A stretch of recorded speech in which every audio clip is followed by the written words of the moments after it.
naghanap ako ng pwedeng makadate ngayong February 14. Kaya pumunta ako dito sa isang beauty pageant.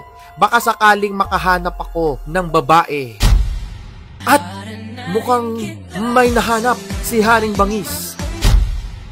Sino kaya yan? Abangan. So ayan, syempre, ang pinunta ko dito ay nag-judge talaga ako dito sa isang beauty pageant. Kinuha nila si Haring Bangis kasi alam niya magaling. Uy, pogi, kita mo naman yan. Mga ganyang pormahan, alam mo na mabait, loyal. Dahil Haring Bangis ang pangalan. So ayan, pumunta na tayo. Kita nyo, napakalaki ng venue dito. Target lock.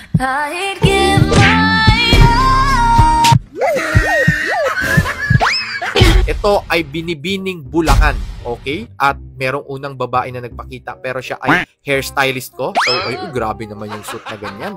Parang yung suit na ganyan, parang nagkakalaga ng 30,000 yan ha. Parang, ewan ko lang, ang mahal eh. Oh, tingnan nyo, quality talaga. So, ayan, naglakad na si Haring Bangis papunta sa kanyang upuan. Grabe, ang pogi, oh. Pogi!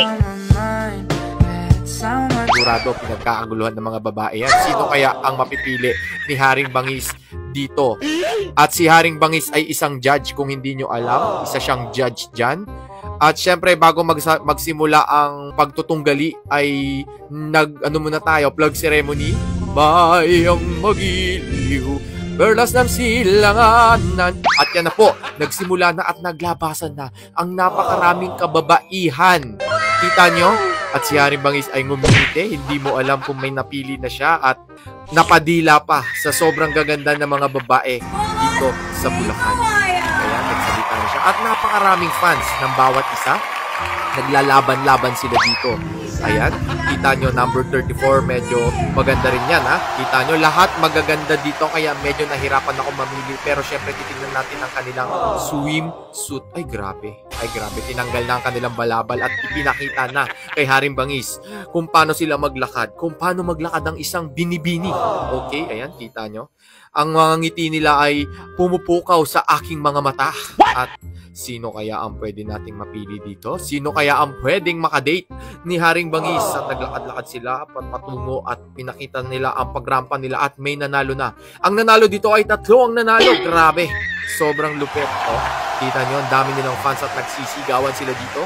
At ayan na, naglakad pa. Ito na ang pinaka-swimwear nila at pinakita niya na ang pinakamalupit na rampa ng isang binibini. Okay, number 24.